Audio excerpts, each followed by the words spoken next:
It is Friday afternoon, I think. Come on, watch. It is Friday the 19th, 3:30 August. That's in the correct order. It is my first day of holidays, and I, in very typical me fashion, have kind of worked all morning. I say holidays, but really it's just a long weekend.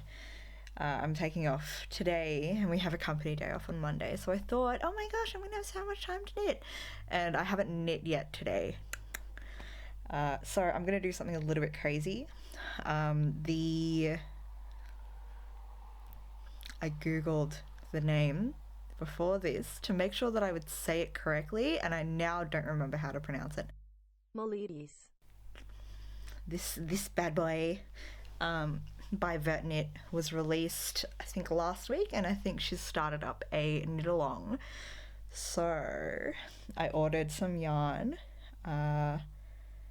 knitting for Olive, in two colours because I was a little bit naughty.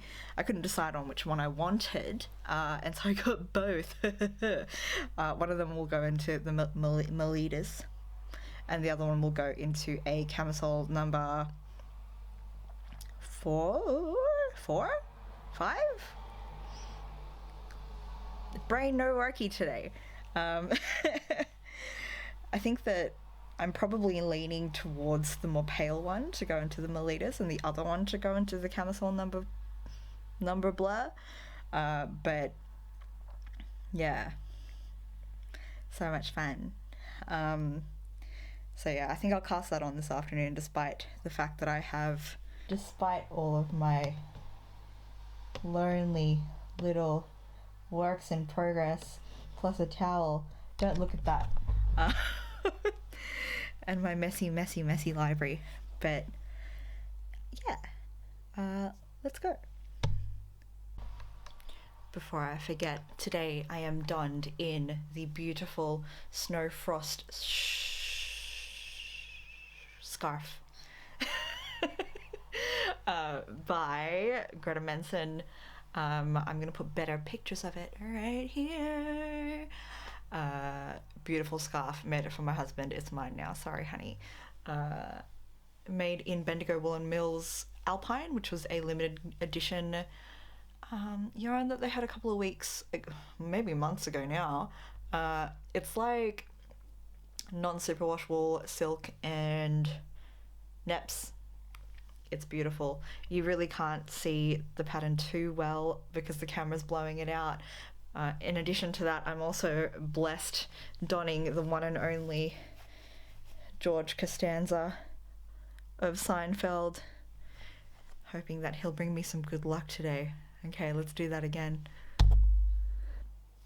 So I tend to have a lot of problems kind of sizing knits to my bust correctly, and I'm sure that this is in part because I don't swatch and also in part that I watched Caroline's Knits talk about kind of her problems with sizing to her bust, if that's the correct way to say it, where, say for example, if she had a 100 centimeter bust and she knitted to 100 centimeters as per the pattern, it would be disproportionate. And so I think she said that her solution might have been to measure her upper bust or like upper chest area and use that as the bust measurement instead. So, and I'll go through this in future videos, but all of these sweaters that I made very early on in my knitting career are super like oversized or sized incorrectly. And I think that, you know, if I was a better knitter, maybe I would just swatch. So that's what I'm going to do for the first time ever. Not the first time ever.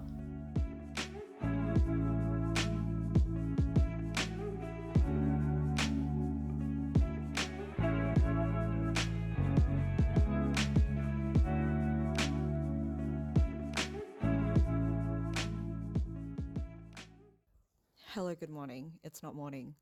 We are outside in the patio today because the weather is lovely and I thought I would take advantage of it. Um, However, also, I swear we're under some kind of like flight path or something for planes and helicopters, and so there might be some residual sound. Additionally, I've also got dogs going crazy in the background, making a lot of noise, so this clip is bound to be a little bit choppy, and I apologize in advance for that. Today, I went to my parents' place, which is, sorry, about an hour and 45 minutes away by public transport to where I am now. The good thing about that is that I was able to work on my weekend delight, on which I did about, this is really not awkward, I think I got in about 10 centimeters, which is pretty good. That's the great thing about not knowing how to drive, is that you've always got time for knitting. I got home and then I decided to look at the Melides, sorry. I'm so sorry. The Melides pattern again with fresh eyes and realized that I was swatching incorrectly. So I took the time last night to make a swatch in the round, and I made this like little tiny stockinette swatch that was really, really, really, really not hitting gauge. And I was kind of having a crisis because I was like, oh no, but if I up the needle size, then it'll be a little bit see-through and I don't want that. But it turned out that I was just swatching like a dum-dum. I wanted to take a minute to clarify something that I said on Friday about, what did I call it? Knitting sizing to my bust or whatever, because I think it's important to talk about, and I am not really doing it justice. And keep in mind that I am, I'm really not an experienced knitter. I've only been really knitting seriously for just over a year now, and so there is plenty for me to learn, obviously. One of which is sizing, swatching, and being able to make adjustments to my body. In doing the in the round gauge swatch last night, which is actually the first time I had ever done a swatch in the round, I measured myself for the first time in a really long time. And, perhaps this is a little bit TMI, but I'm just being 100% genuine here. I've gained a lot of weight in the last year. COVID has not been kind to me. And I have also been, increasingly lazy, not having to go to the office or anything. That's something that I'm aware of and that I will work on. But in addition, I've been a little bit scared, to be honest, to measure myself because I've put on that weight, and it makes me feel kind of like I've let myself down. But that being said,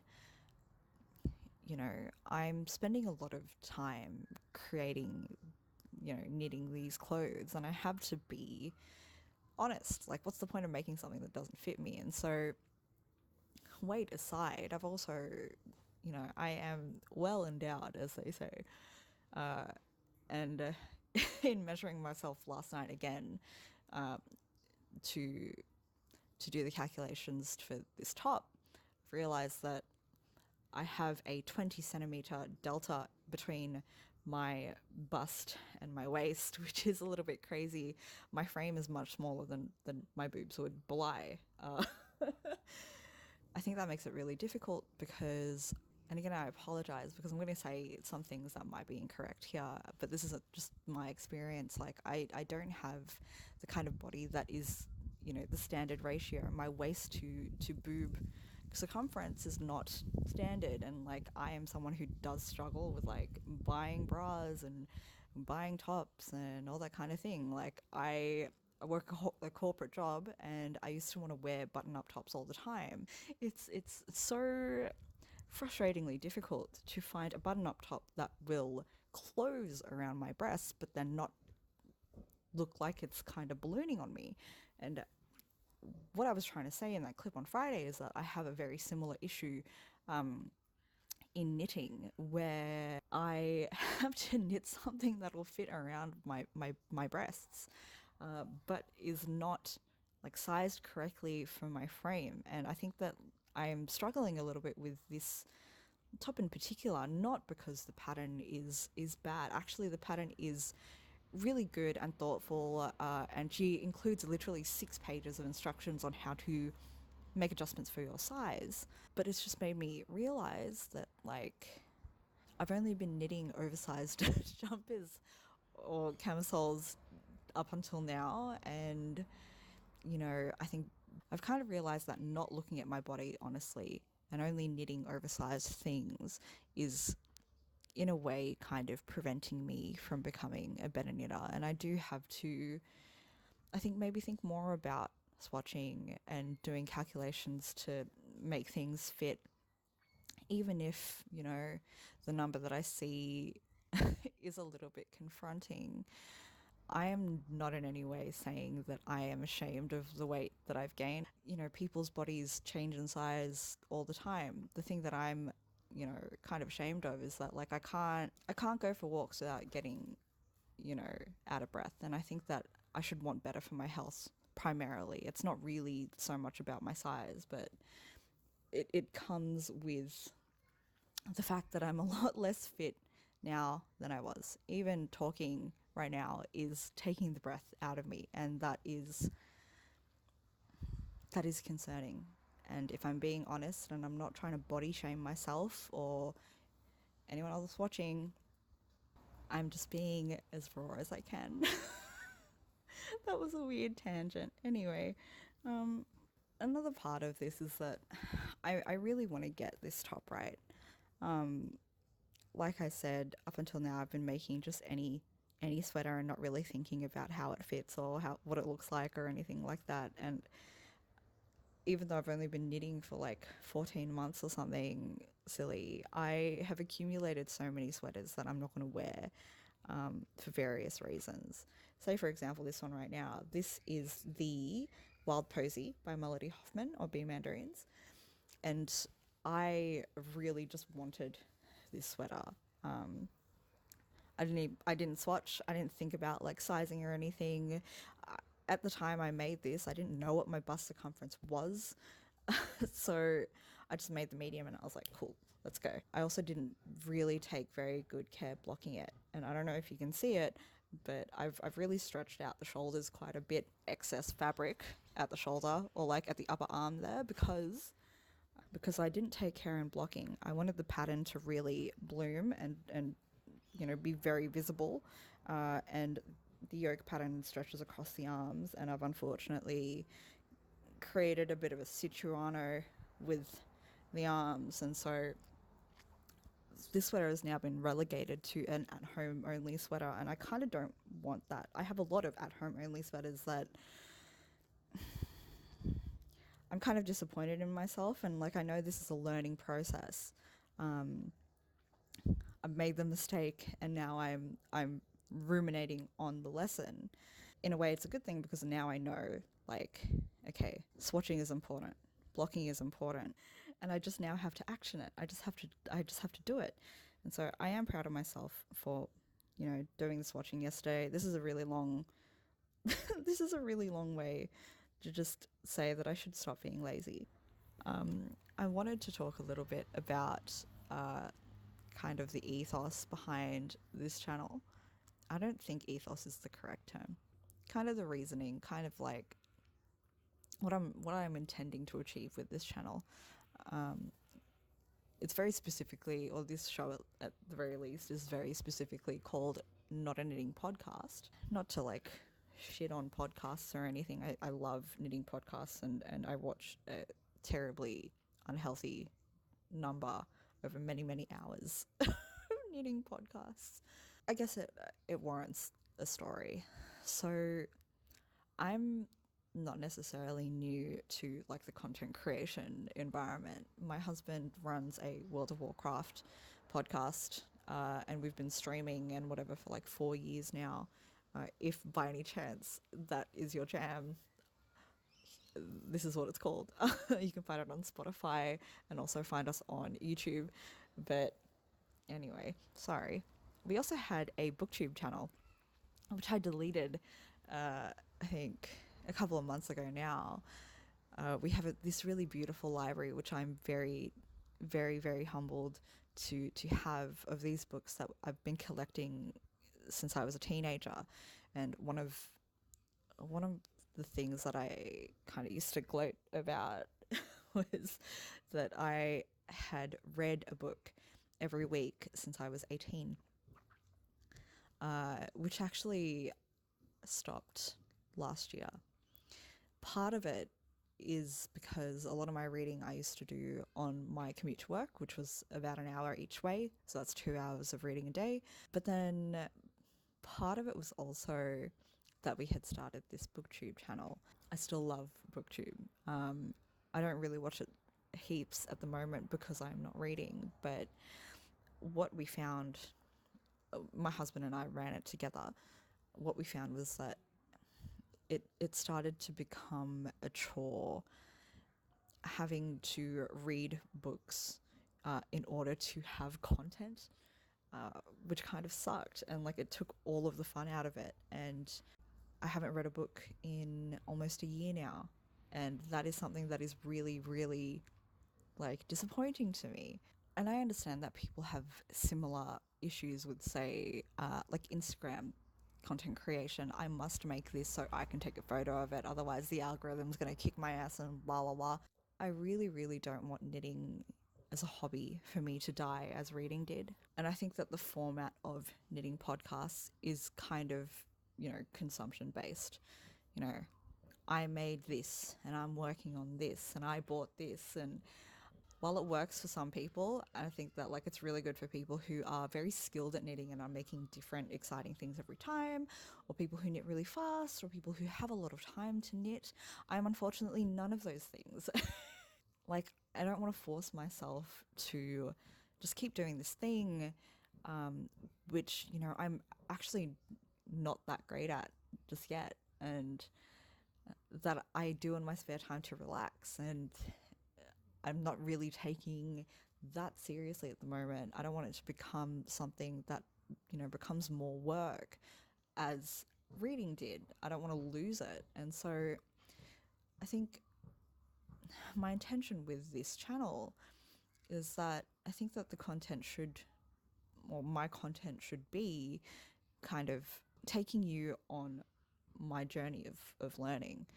I think a lot of the times, and this also actually works with BookTube as well, is, someone would finish a book and maybe perhaps the ending was amazing, and that really colours their opinion on the book. Recency bias, I think it's called.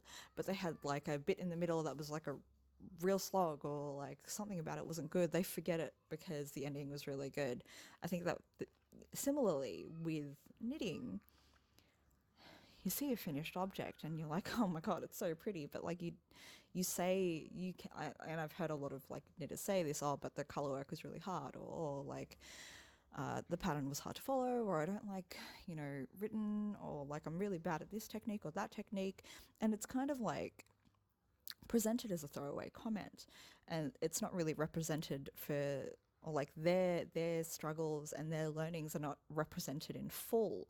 And for someone who is new, like myself, I think that it's important to show that it's not all easy, and not everyone can churn out a sweater every week or two or whatever. And, it does take time to learn difficult things. And I think that a lot of knitting podcasters are going to burn out for that very reason. And I do not want to be one of those people.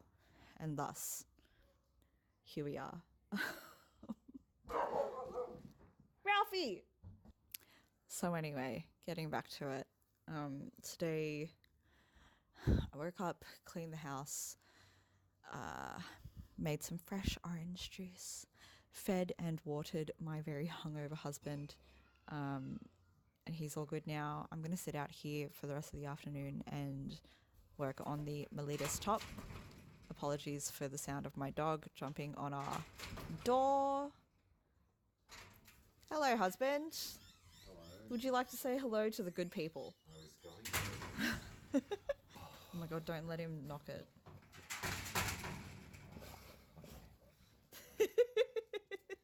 Duck. It is chaos.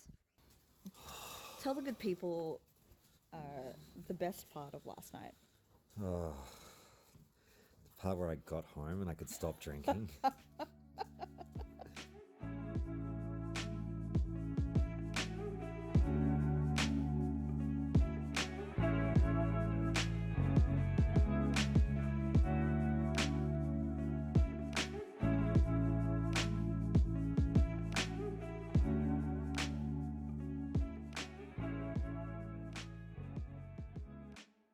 Oh, that's an ankle. Hello, good afternoon.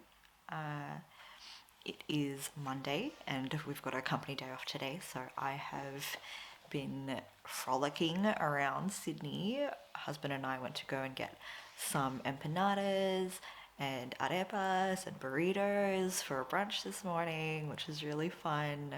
I love empanadas. I bought, I think, like 2 kilos of frozen empanadas for later.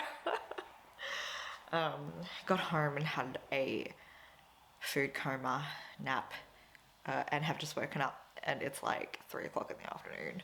Whoops. Anyway, that's what days off are for, right? Like just for chilling out and doing whatever.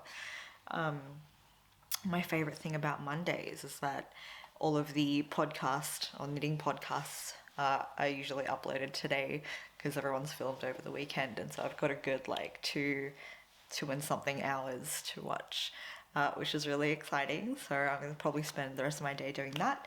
I am taking a break from knitting today because I am a little bit over it at the moment. I'm working like 3 different projects that are all like small needle stockinette projects. Kind of over it. So I've picked up my crochet whip. I usually have 1 or 2 of these going at all times. This is the Buttercup top by Shop Daisy and Dime on Instagram. The yarn is Scheepjes,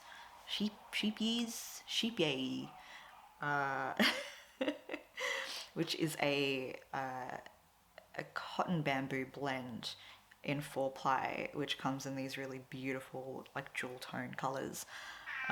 This is like a Patricia approved summer yarn. I know that a lot of a lot of European designers will suggest that you use wool in a camisole and wear it for summer, and unfortunately in the Australian climate that doesn't really work. I get also TMI, I'm a very sweaty person and like it's not good. So I made my very first project coming back to knitting, aside from a beanie that like was just to prove that I could still do it, was a Camisole number 4 in this yarn, in like the lighter green shade, and I wear it all the time. Definitely summer approved, really like soft and drapey, and I have washed it a bunch because again I am sweaty, and it's held up and it's awesome. Very comfortable for like 30 plus degree weather, which is most of an Australian summer. So I'm really excited about this top. I'm not very good at crocheting. I have definitely made a couple of mistakes here and there, but the yarn is dark and you can't really see. I'm holding it together at the moment with stitch markers because I wanted to try it on, and I did, and it fits great. I think it's really funny, like I'm on opposite ends of the spectrum in terms of like patterns at the moment. So like the Melides is so incredibly detailed for a top that looks like relatively simple. There's no like lace or anything like that, but like there's, like I said before, 6 pages of instructions on how to like customize the top for your body, as opposed to crochet patterns that like don't require a gauge swatch and are often like use whatever yarn you want, which is the case for this one, where she was like, you can really use any yarn you want, but I recommend don't use a thick yarn. It looks better with thin yarn. I just think it's so funny. And also like with crochet, you tend to need to self-draft. So like for example, in this one, like, the instruction was like, crochet the strap until it hits just under your underarm, which I think is really like, I don't know, it's fun, and it's like, it's good because then you've got a really like, you've got a flexible pattern. Good in that way, bad in that, like, when I screw up, like I have with this top, like, it's only my fault, right? So what I've done is I actually made the straps about 5 centimeters too long on each side. As you can see here, I'm going to try and tink back from the cast on edge. I know that's not going to be super neat, but we'll give it a go because these straps like really are way too long. Like, I tried it on and it was like, woo! So that's not okay. I don't want to get arrested. So I'm going to work on this while watching 2 hours of podcasts. It's going to be awesome. What a great way to end my long weekend. I want to give the biggest of shout outs and a huge thank you so much to my name twin, Patricia, who is Serial Sewist here on YouTube and on Instagram. She very, very kindly screened this video last night, or this morning rather, to let me know that all was okay. She is an incredible maker, and she also lives down the road from me and was so kind. She, I think, is my first knitting friend ever. She randomly just reached out to me on YouTube and was like, would you like to come to like a little knitting meetup here? And I was like, heck yes. And thanks to her, I've met like some really incredible crafters who just live here in Sydney, and there are so many more than I could have ever imagined. I really thought like I was going to be alone knitting like a crazy person forever, and she very much proved that wasn't the case for me. So thank you so much. Yeah, you can find me also on Instagram. My handle is here. Funny little tidbit is I studied Japanese for a really long time, in and out of school. So ansei in Japanese means like to rest. It's not really a very commonly used word, and I think that it's not like it's probably not correct. Someone can let me know. But the name of this channel is different. It is Kamai, which in Tagalog, which is my native language, it means hands. Guess why? So it's pronounced Kamai. I know that I think a lot of English speakers will want to pronounce it Kamei, but it is indeed Kamai. So that is all. Thank you so much. I hope that you have the best week or the best month or the best... Apologies for my cat. And I will see you when I see you.